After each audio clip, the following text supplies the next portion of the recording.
On today's video, I'm going to be showing you how to install your lifters and trays. There are a few different ways you can do this, but what I like to personally do is put them in the tray. This is new GM lifter trays. I highly recommend always replacing your lifter trays with factory OEM ones.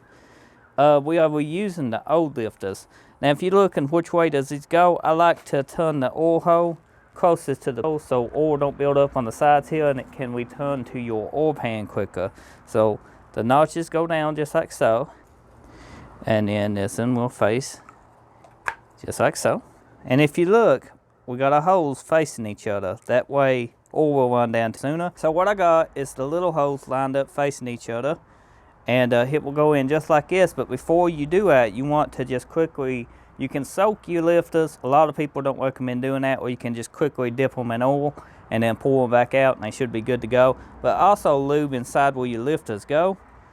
If you ain't got an oil pan on, this could actually make a pretty big mess. So just be mindful. Or you can take some on your finger and just rub it down in there. Man, once you get that, they be a little difficult to start. You should just be able to work them in by hand. Now your push rods will match these on down, but let's take the tray out and I'll show you what it looks like. You can tell all these notches is straight up. Now you can push these lifters on down because the tray holds them up. So your push rods will push these all the way down to the cam to make contact, and then your tray sets on them. So these is always moving up and down your tray. So you never want to use cheap trays or trays that are bad. On a side note, you could drop your lifters in, but you want to make sure they twisted straight. And then drop your trays in. You don't have to do it with the trays, but you know, either way works. I prefer doing it this way than manually mashing them down, but you do not have to mash them down. The push rods, once you install them and torque the lock arms down, will push the lifters onto the cam. So that's one step you don't have to do. You can just drop your lifter and lifter trays in there, make sure they're lined up, make sure the notches is facing down.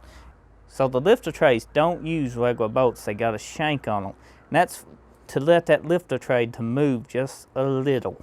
So you don't over tighten these, they will snap. You want to just take your time and use a little Loctite on them. So I'm using just a high strength thread locker here. You can use the mild strength one. Any thread locker will work. Just want to make sure to put thread lock on this. And then torque them down to specs, which these is 9 foot-pounds, or you can go by inch pounds. So we got a little too much thread lock on it, but you know, it just means it holds in better. Don't drop your bolt. I dropped bolts before, and sometimes you have a pain getting them, especially if they go down to the lifter valley or cam valley. You have to take your whole engine apart. If you're thinking about dropping these down, you can just tape all this up and then stick your bolt in and untape it. Whichever way you feel safe. Before I torque this down, I'm going to go ahead and install the other side and then torque them both down at the same time. But since you done see me that I done installed this side, you don't need to see how to do it on the other side. It's exactly the same, no matter which side of the engine you're on. So next we're going to be torquing these down after we put Loctite on it. Don't mind my gloves over top of gloves. It keeps me from getting my tools super oily. What you want to do is your torque specs is might be different on depending on your engine or anything, but these is 9 foot-pounds. You can convert 9 foot-pounds to inch-pounds. I'll leave it in the description below. I got mine converted. I'm gonna go ahead and just torque mine down. I about made a boo-boo.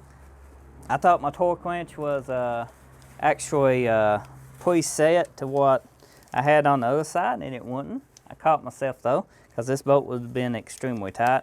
Let me go ahead and loosen these up if I can. Before you torque these down, you want to get your torque specs. It's 106 inch-pounds for Gen 3. Oh God, I'm getting that's 100. That's 106. And a Loctite will help them hold in. They don't torque down super tight because, you know, your lifter tray's got to move, and they got that bolt shank on them. Okay, that's a little bit tighter than 106. It's good enough. And these longer torque wrenches makes it feel looser than it is.